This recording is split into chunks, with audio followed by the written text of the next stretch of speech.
하나님께서 받으시는 예배는 하나님 중심의 예배입니다. 하나님이 받으시는 예배를 드릴 때에 불칼 넘어 계시며 거룩불 사이에 계신 하나님께서 직접 우리를 찾아오셔서 우리의 마음을 바꾸어 주십니다. 그때 예배를 드린 나의 자세가 그렇게 진지할 수가 없습니다. 과거에 대한 두려움이 완전히 사라집니다. 마음속에 있는 분노가 없어집니다. 완전히 변해서 새 사람이 됩니다. 그리고 그렇게 기쁠 수가 없습니다. 무언가 눈에는 보이지 않지만 영의 눈이 환한 빛이 느껴집니다. 어떤 영광이 있습니다. 그것을 자기가 압니다. 이것이 바로 하나님이 받으시는 바른 예배입니다. 아벨은 이것을 경험했습니다. 그는 에덴 동산에 쫓겨난 그 자리에서 하나님을 만나고 있었으며 하나님을 경험하고 있었습니다. 그렇지만 가인의 예배는 철저하게 인간이 연출한 작품이었습니다. 가인의 예배는 하나님 중심이 아닌 인간 중심이었습니다. 가인에게 있어서 예배란 자기 만족을 위한 도구일 뿐이었습니다. 물론 끝나고 나서 기분은 굉장히 좋았습니다. 자기 나름대로의 만족이 가인의 마음속에 있었습니다.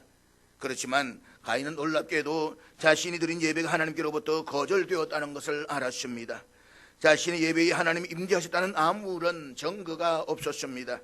가인의 예배는 인간이 연출해낸 철저히 인본주의적인 예배였고, 인간이 시작해서 인간이 끝마친 인간에 의한 인간을 위한 예배였습니다. 감동이 없습니다. 죄사함도 없습니다. 예배를 드리기 전에 있었던 분노가 그대로 남아있을 뿐만 아니라 오히려 더 정당화되고 강화되어서 마구 끓어오릅니다. 이것이 인간 중심의 예배요 가인의 예배이며 죽은 예배입니다. 여러분 잊지 마십시오. 예배를 드리면서 변하지 않으면 결국 나는 망합니다. 나만 망하는 것이 아니라 내 가정이 망하고 교회가 망하고 세상이 망하는 것입니다. 사랑하는 여러분, 인류 최초의 살인사건은 예배의 현장에서 비롯되었다는 사실을 기억하십시오. 어떻게 그럴 수 있나? 라고 말씀하시겠지만 이것은 부인할 수 없는 사실입니다. 솔직히 예배를 드리다가 심령이 뒤틀리고 관계가 깨어지는 사람들을 오늘 우리 주위에서도 볼 수가 있지 않습니까? 무엇보다 믿지 않는 사람들은 믿는 그리스도인들에게는 자기들과는 무언가 다른 데가 있으리라고 생각합니다. 그리고 뭔가 다를 것을 기대합니다. 그러나 실제로 생활하면서 알게 되는 것은 신앙을 가진 그리스도인이라고 해서 자기들보다 다를 것이 없더라는 것입니다. 그래서 사람들은 이상하게 생각합니다. 왜 예배가 그들을 바꾸지 못하는가? 왜 예배가 그들을 돕지 못하는가? 그러나 오늘의 본문은 사람이 예배를 드린다라고 해서 삶이 달라지기는커녕 오히려 더 악해질 수 있다는 사실을 우리에게 경고하고 있습니다. 가인과 아벨은 모두가 하나님께 감사의 제사를 드렸습니다. 그러나 그 예배 후에 나타난 결과는 너무나도 엄청난 것이었습니다. 형은 예배를 드린 후에 동생을 죽여버렸습니다. 인류 최초의 가장 무서운 범죄가 예배 후에 일어난 것입니다. 형 가인은 예배를 드리고 나서 오히려 더 기쁨을 잃어버렸고 더 분노로 가득 차게 되었습니다. 그리고 이 분노는 곧바로 살인으로 연결되었습니다. 그럼에도 불구하고 하나님께서는 분노하며 심령이 뒤틀려버린 가인을 포기하지 아니하시고 친히 찾아오셨습니다. 그리고 가인에게 경고하십니다. 선을 행하지 않으면 죄가 문에 엎드려 있느니라. 그러므로 죄가 너를 원하나 너는 죄를 다스릴지니라. 이것은 죄의 유혹 앞에 선 가인에게 주시는 하나님의 극진한 자비와 인내의 말씀입니다. 그러나 가인은 하나님의 말씀에 순종하지 않고 오히려 아우 아벨을 향해서 질투와 분노를 폭발시키며 살인을 저지르게 됩니다. 오늘의 본문은 그 이후의 사건을 우리에게 증거해 주고 있습니다. 본문 8절 말씀 우리 같이 보도록 하겠습니다. 가인이 그의 아우 아벨에게 말하고 그들이 돌에 있을 때에 가인이 그의 아우 아벨을 쳐 죽이니라. 본문에서 말하고 앞에 사자가 있어가지고 밑에 관준안에 보니까 고대 역본들에 의하면 우리가 덜로 나가자가 있다라고 했습니다. 그러니까 가인이 아우 아벨에게 야 우리가 덜로 나가자라고 말했다는 것입니다. 가인이 아우 아벨을 덜로 데려나가서 그 덜에서 동생을 쳐 죽였습니다. 이 짧은 한 구절 속에서도 우리 참으로 많은 것을 생각해 볼 수가 있습니다. 간단히 몇 가지만 생각을 해보겠습니다. 첫째로 가인은 결국 죄와 사탄을 다스리지 못하고 오히려 그의 지배 속에서 자신을 던져버리고 말았습니다. 가인은 하나님께 자신이 드린 제사가 거절되자 낙심하고 분노했습니다. 그러나 그는 그 분노를 하나님께 토로하지 않았고 스스로 해결하려고 했습니다. 하나님께서 죄가 문에 엎드려 있다라고 경고하셨지만 가인은 그 경고를 무시하고 아우를 덜로 데리고 나가서 살해해버리고 맙니다. 이 사건은 단순한 형제 간의 다툼이 아니라 인간 내면의 죄성이 외적으로 폭발한 첫 번째 사건이었습니다. 지난주에 말씀을 드렸듯이 우리가 옳고 그름을 분별만 하는 것이 아니라 옳은 길을 걷지 아니하면 그것은 바로 사탄을 내 인생 속으로 끌어들이고 내가 죄와 사탄의 노예가 되는 시발점이 된다는 사실을 결코 잊지 말아야 할 것입니다. 두 번째로 가인이 동생을 집에서 죽여도 되지 않겠습니까? 그런데 왜 하필이면 덜로 끌고 나가서 죽입니까? 그것은 덜에 가면 하나님이 모르신다라고 생각한 것입니다. 마침 욥이 다시스로 가지 아니하고 니느웨로 가지 않고 다시스로 갈 때에 그 배를 타고 가는 것은 다시스로 가면 하나님이 없다라고 생각했던 것과 같다 이 말씀인 것입니다. 집에서는 사람이 있습니다. 아버지도 있고 어머니도 있습니다. 사람이 보는 데서는 하나님도 본다라고 생각하고 사람이 안 보는 데서는 하나님도 없다라고 생각을 하는 것입니다. 그래서 가인은 동생을 죽이기 전에 이미 마음속으로 하나님을 먼저 죽였습니다. 이제 그에게는 하나님이 없습니다. 아니 애초에 그는 하나님을 자기 아래의 존재점으로 생각했습니다. 그러니까 동생을 죽여버려도 된다라고 생각을 한 것입니다. 우리가 하나님을 믿는다라고 하면서도 하나님의 말씀을 쫓지 않고 범죄하는 것은 그 현장에서 하나님을 죽여버렸기 때문입니다. 그래서 범죄하면서도 하나님을 전혀 의식하지 않는 것입니다. 하나님이 살아계시다는 사실을 조금이라도 인식하면 결코 범죄할 수가 없습니다. 그렇지 않겠습니까? 사실 우리는 너무 자주 하나님을 죽입니다. 그리고 하나님을 조금도 의식하지 않습니다. 그러니까 자기 욕망에 따라서 자기 하고 싶은 대로 살아가는 것입니다. 우리가 정말로 하나님을 의식한다고 한다면, 하나님이 나를 보고 계신다는 것을 인식한다고 한다면 범죄할 수 있겠습니까? 그래서 IVF 책을 쓴 책 가운데 보면 아무도 보지 않을 때 당신은 그리스도인입니까? 라고 묻지 않습니까? 중요한 사실은 아무리 인간이 하나님을 죽여도 하나님은 죽지 않으신다는 것입니다. 나 혼자 하나님을 죽였다라고 생각할 뿐입니다. 나 혼자 하나님이 안 계신다라고 생각할 뿐입니다. 그러나 하나님은 절대로 인간에 의해서 살해당하시지 않습니다. 그래서 우리가 무엇을 하든지 하나님께서는 다 알고 계십니다. 세 번째로 가인이 왜 동생을 쳐 죽였습니까? 도대체 그 이유가 무엇입니까? 하나님께서 자기들은 재물을 받지 않으시는 것이 자기 문제라고 생각하지 않고 동생이 너무 잘 드렸기 때문이었다라고 생각한 것입니다. 죄만 없으면 하나님이 비교를 안 하시고 내 것을 잘 받으셨을 텐데, 아니 죄 때문에 내 재물이 연락되지 않았다라고 생각을 한 것입니다. 이처럼 우리 주위에 보면 어떤 문제가 일어났을 때에 남 탓을 하는 사람들이 참 많이 있습니다. 나는 아무런 문제가 없는데 저 사람 때문이야. 내 아들은 너무너무 착한데 친구를 잘못 만나서 이게 문제야. 그렇게 생각하는 사람들이 의외로 많이 있습니다. 그렇지만 어떤 문제가 있든지 문제가 터졌을 때 일단은 우리는 우리 자신을 먼저 되돌아보아야만 합니다. 그런데 나를 돌아보지 않고 타인에게서 문제 원인을 찾는 것 역시 자기 인생 속에 사탄을 불러들이는 첩병이라는 사실을 잊지 말아야 할 것입니다.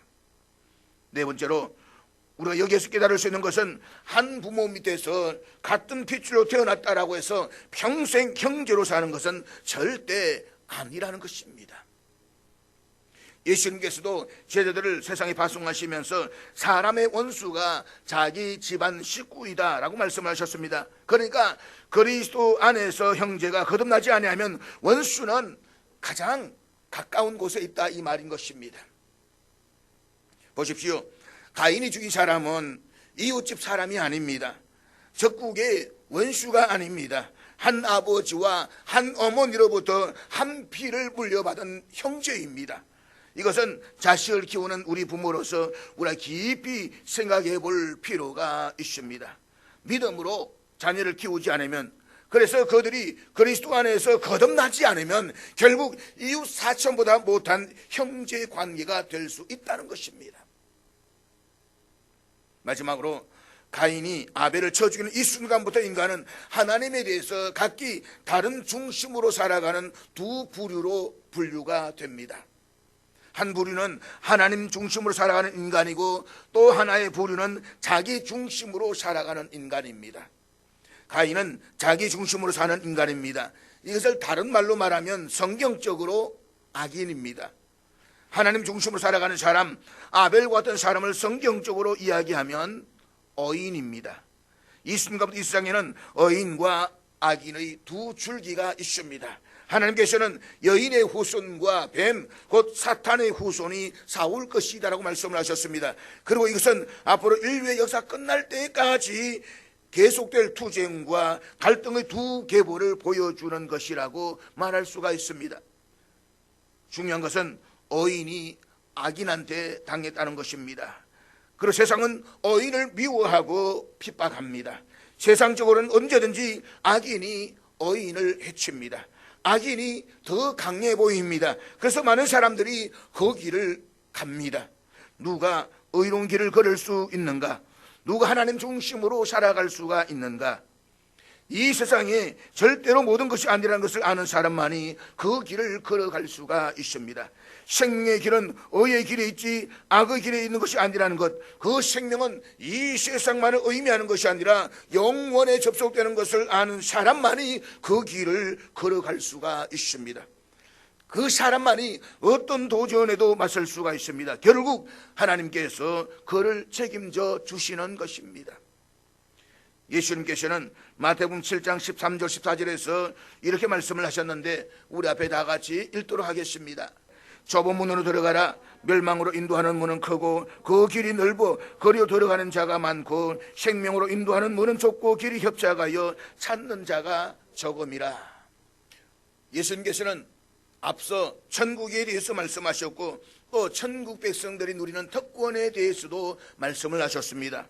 그리고서 이제 그 말씀을 들은 사람들에게 결단을 요청합니다. 내 나라는 이런 나라다. 그러니 들어올 것인지 아니면 그냥 예전의 길로 걸어갈 것인지 결단을 내려라. 우리는 어느 길이 예수님이 계시고 어느 길이 영원한지를 압니다. 그렇다면 우리는 당연히 주와 함께 좁은 길을 선택해야만 합니다. 왜냐하면 그 길로 가기를 결단하고 그 길을 걸어가는 사람만이 영원한 천국에 이를 수가 있기 때문인 것입니다. 지금은 힘들고 곤고하지만 너무 좁아서 너무 답답하겠지만 그래 불과 그 끝에는 우리 주님이 두 팔을 벌리고 서 계시는 겁니다. 어서 와, 수고했지, 장하다, 대단해. 아마 우리 주님께서 마지막 날 우리에게 그렇게 말씀하실 것을 믿습니다. 본문 9절 말씀입니다.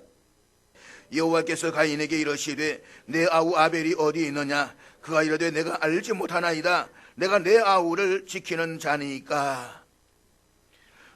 우리가 사는 일반적 상식에 의하면 살인자는 반드시 죽어야 합니다. 이것이 율법 정신이고 공의의 하나님의 뜻입니다. 그래서 하나님께서 아우를 살해하는 가인을 찾아오셔서 너는 살인죄를 저질렀으니까 반드시 죽어야 한다라고 말씀을 하시면서 가인을 쳐 죽여버리셨다라고 한다면 오늘의 본문은 간단하게 끝났을 것입니다. 하나님께서 그렇게 하셨다라고 해서 야, 하나님 참 너무하시다 라고 말할 사람도 아무도 없습니다. 아니, 오히려 시원하다고 잘하셨다라고 그렇게 이야기할 것입니다. 그러나 하나님은 가인을 죽이지 않았습니다. 오히려 자기가 죄를 지었다는 것을 인식하지 못하는 그 가인을 찾아오셔서 대화를 시도하십니다. 이제 하나님께서는 범죄한 아담이 찾아오셔서 내가 어디 있느냐라고 물으셨습니다. 내가 지금 어떤 자리에 있느냐? 그래서 신앙은 우리가 있어야 할 자리를 지키는 것이라고 말했습니다. 누가 복 있는 사람이냐? 있어야 할 자리, 의인의 자리에 서는 사람이 복 있는 사람이라는 것입니다.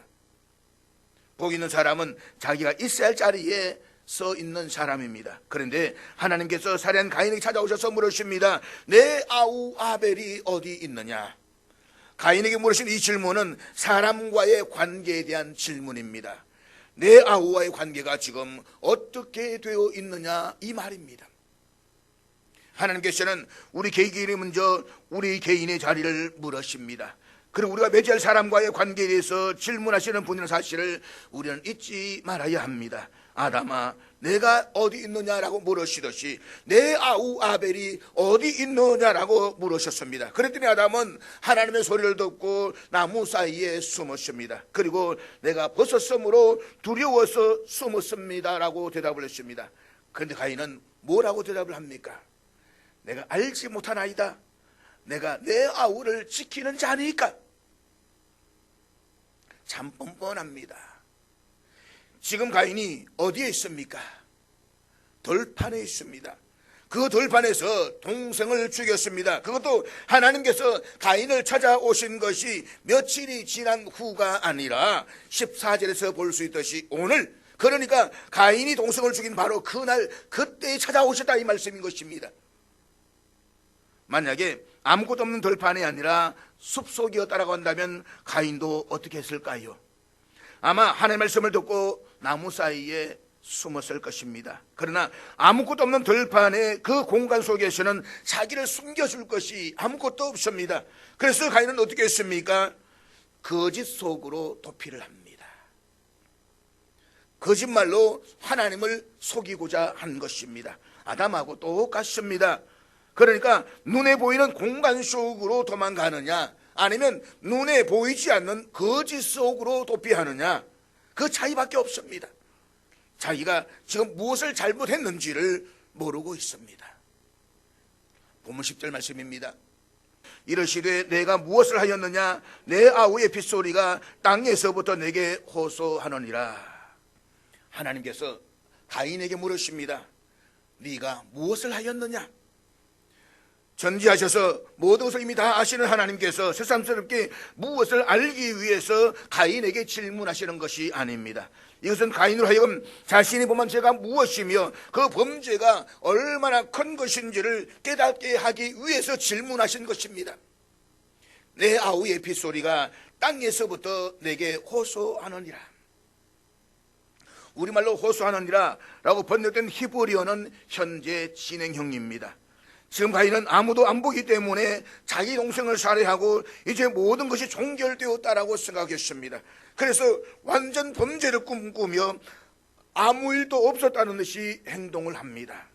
하나님께서는 내 아우의 핏소리가 땅에서부터 내게 현재 진행형으로 계속 호소하고 있다. 도대체 네가 무엇을 하였느냐? 너는 결코 씻을 수 없는 짓을 했다라고 말씀을 하시는 것입니다. 돌이킬 수 없는 짓을 했다는 것입니다. 본문에서 핏소리가 호소한다라고 했습니다. 그런데 히브리어로는 잠잠하다, 고요하다라는 단어에서 유래한 이 피는 소리를 내지 않습니다. 한번 피를 흘려보십시오. 피가 소리 납니까? 피는 소리가 나지 않습니다.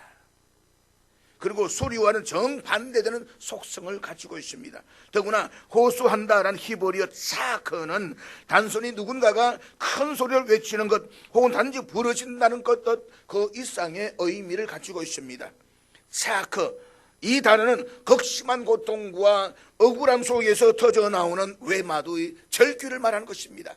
우리말로 말한다면 깊은 골목을 걸어가는데 깊은 밤에 누군가 와서 칼을 드러냈을 때 나오는 외마디 와! 이 소리입니다. 지금 하나님께서 계속 이 소리가 들려오는 겁니다. 와! 와! 이 소리 말입니다. 단순한 소음이나 감정 표현이 아니라 정의가 짓밟히고 생명이 억울하게 사라졌을 때에 하늘을 향해 터지는 영혼의 울부짖음 자크 와! 이 말입니다. 그것도 한순간 부러지고 끝난 것이 아니라 분사형을 사용해서 하나님께 쉬지 않고 계속해서 부러지고 있음을 말해주고 있습니다. 따라서 하나님께서 핏소리가 호소한다라고 말씀하시는 것은 잠잠하며 소리를 낼 수 없는 피조차 땅에서 하늘에 계신 하나님께 큰 소리를 호소하는 상황을 극적으로 표현하고 있는 것입니다. 여기서 우리는 하나님이 어떤 분이신지를 다시금 깨닫게 됩니다. 그는 눈에 보이는 겉모습이나 인간의 합리적 해명을 보시는 분이 아니라 숨겨진 죄, 억울함 속에 고통받는 자의 심령을 들으시는 하나님이십니다.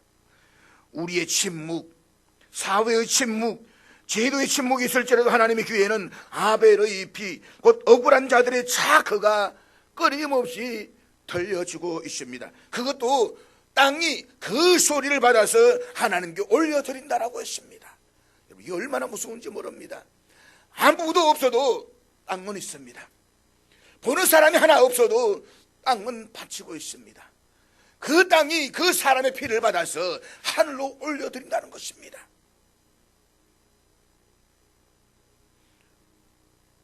오늘의 본문인 창세기를 가장 먼저 받았던 독자는 출애굽하여서 가나안 땅을 향해서 나아가는 이스라엘 백성들입니다. 그들의 목표는 지금 땅을 차지하는 것입니다. 그러나 그들에게 사랑이 없을 때에, 그들이 비정한 자가 되었을 때, 그들 하나님의 말씀을 저버릴 때에 가나안 땅이 분명히 그들을 거부하리라는 것을 하나님은 이 가인의 이야기를 통해서 지금 말씀하시는 것입니다. 그래서 구약 성경에서 특별히 레위기나 모세 오경을 통해서 끊임없이 강조하시는 말씀이 무엇입니까? 가난한 자를 외면하지 마라, 억울한 자를 억울하게 하지 마라, 이 말씀인 것입니다. 너희가 애굽 땅에서 종되었던 것을 잊지 말라는 것입니다. 가인의 경우에는 농사가 되지 않아서 땅에서 쫓겨날 수밖에 없었습니다. 그러나 이스라엘 백성들의 경우에 농사가 안 되는 것은 경고에 불과하였고 결국 그들은 전쟁포로가 돼서 그 땅에서 쫓겨나고 말았습니다. 하나님의 경고였습니다. 너희가 고아와 과부와 나그네를 멸시하고 가난한 자를 짓밟을 때에 내가 너희들을 이방 땅에서 쫓아버리리라. 그래서 이방의 조르강이 되게 하겠다고 했습니다. 이게 얼마나 무서운 말씀인 것입니까?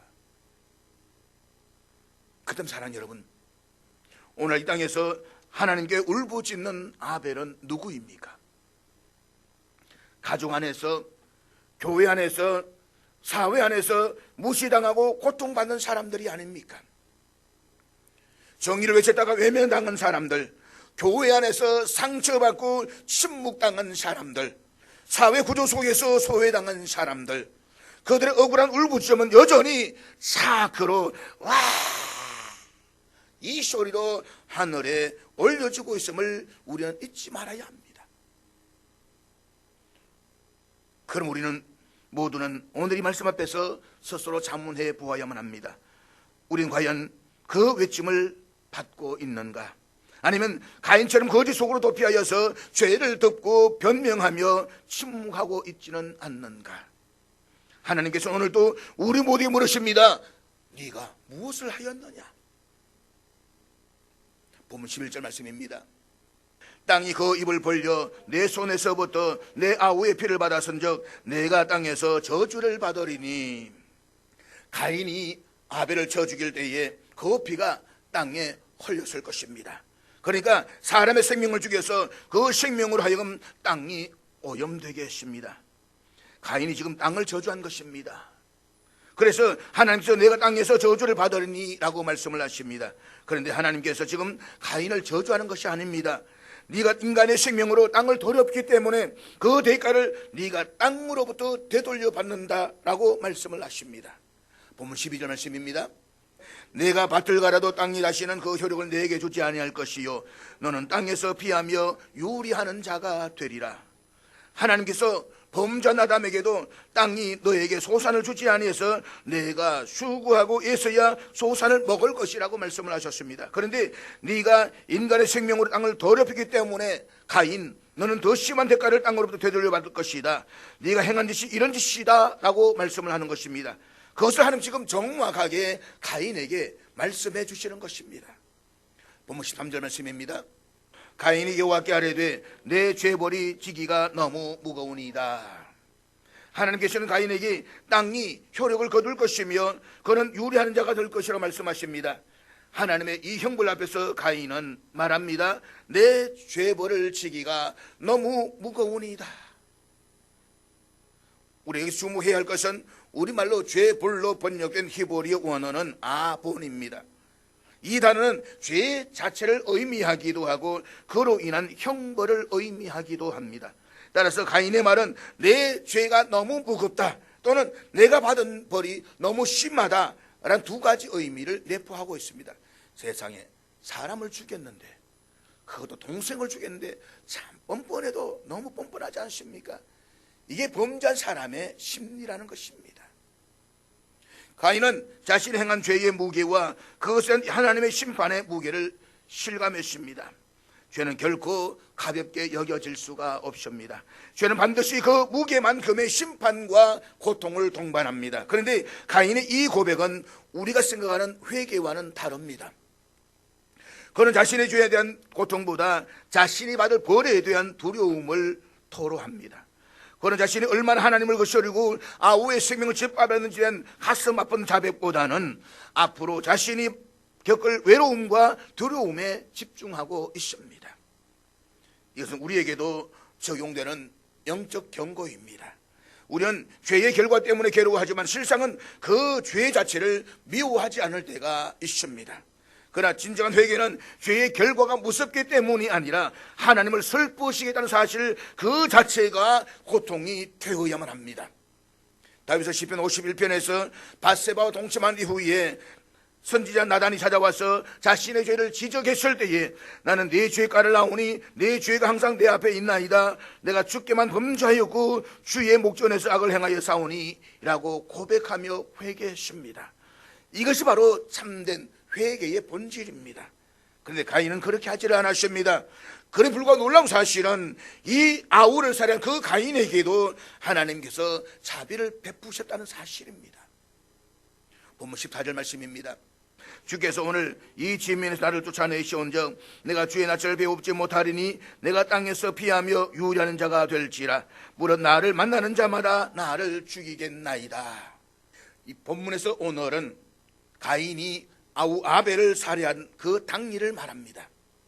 따라서 가인은 자신이 범죄한 당일에 바로 찾아오셔서 적극적으로 형벌을 선언하시는 하나님에 대해서 섭섭한 감정을 덜어내었습니다.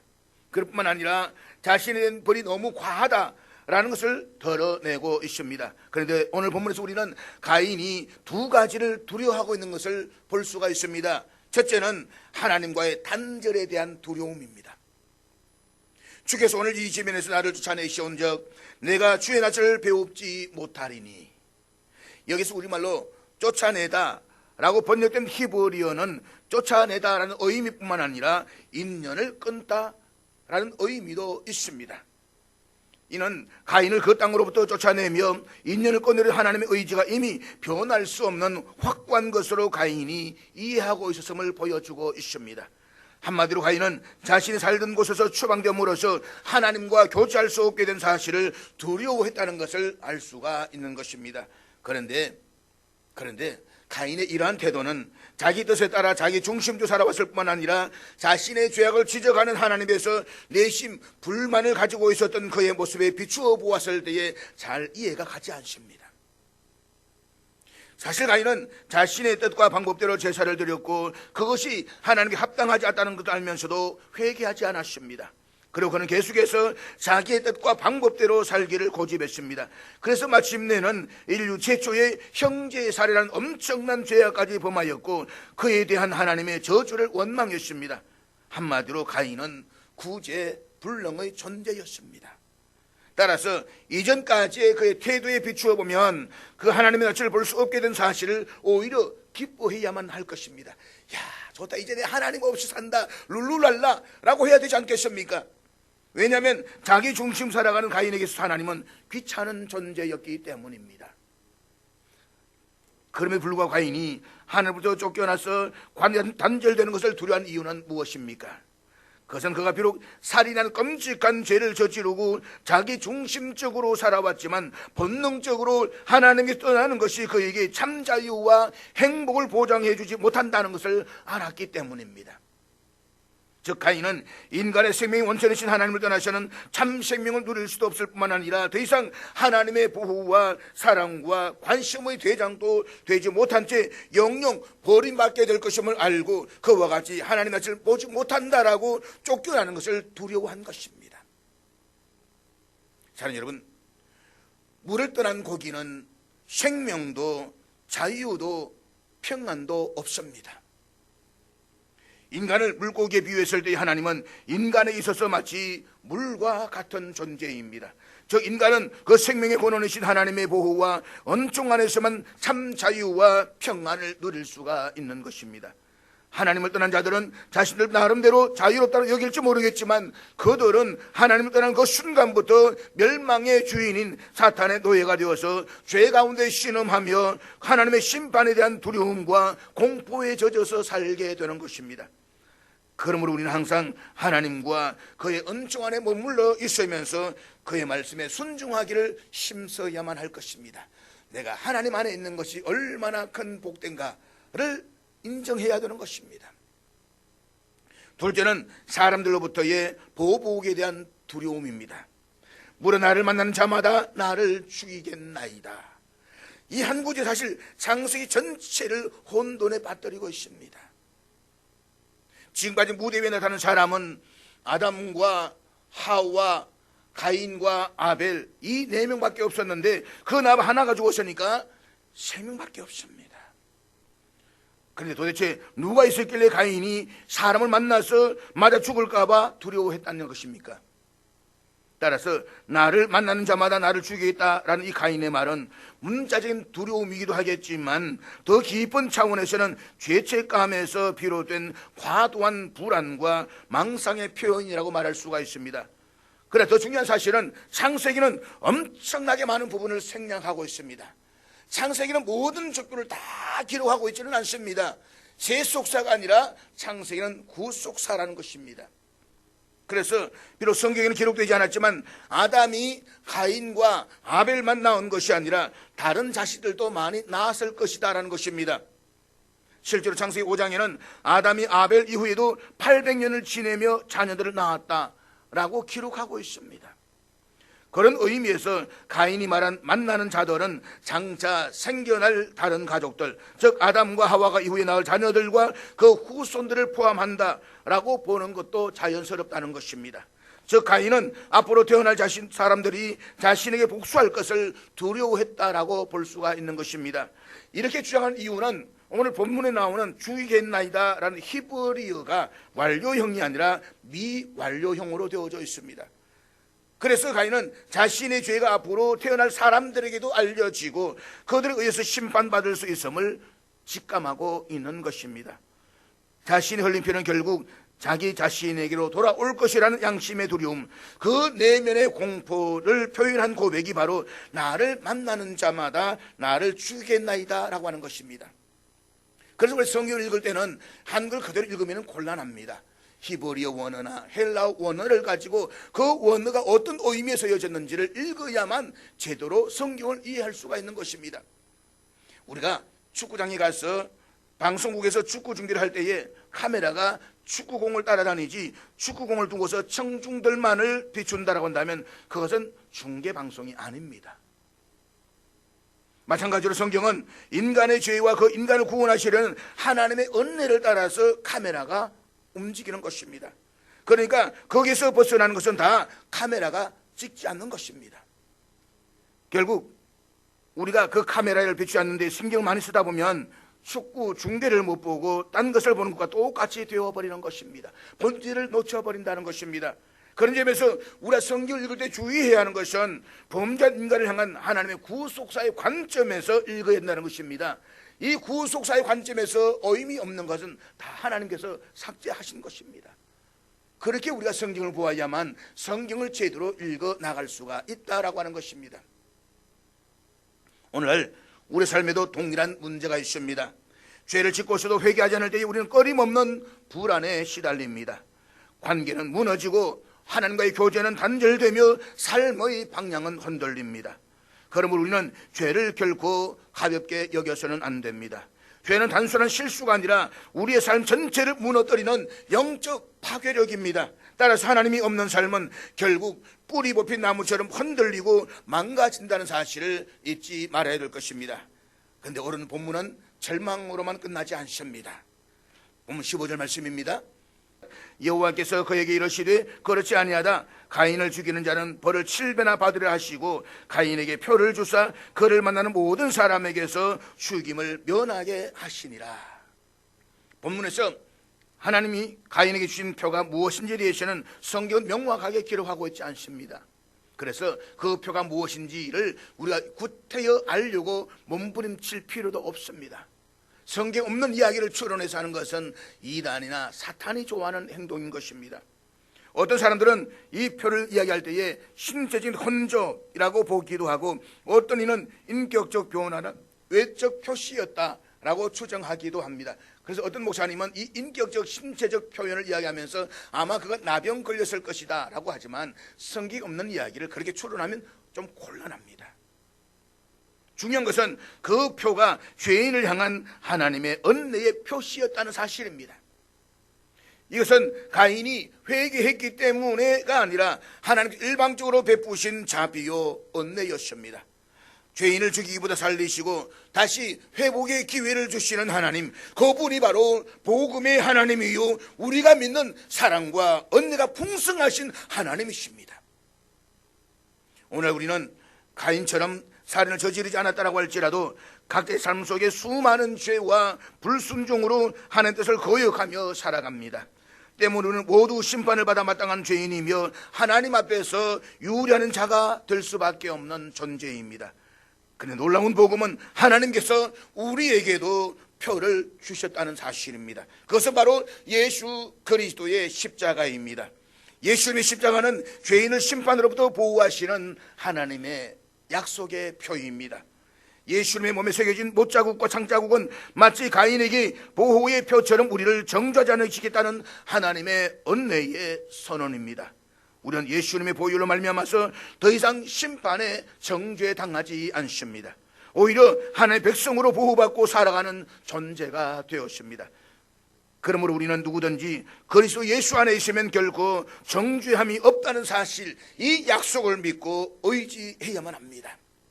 사랑하는 여러분, 하나님은 죄인을 심판하시되 동시에 그 죄인에게 회개의 기회를 남겨두시며 은혜의 표를 주십니다.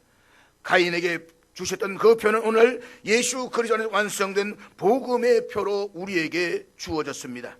그러므로 십자가의 은혜를 의지하며 하나님의 백성으로 회복의 길을 걸어가기를 우리 모두가 결단하십시다. 그래서 오늘도 하나님의 은혜와 보호하심이 저와 여러분에게 함께 하시기를 주의 이름으로 축복합니다.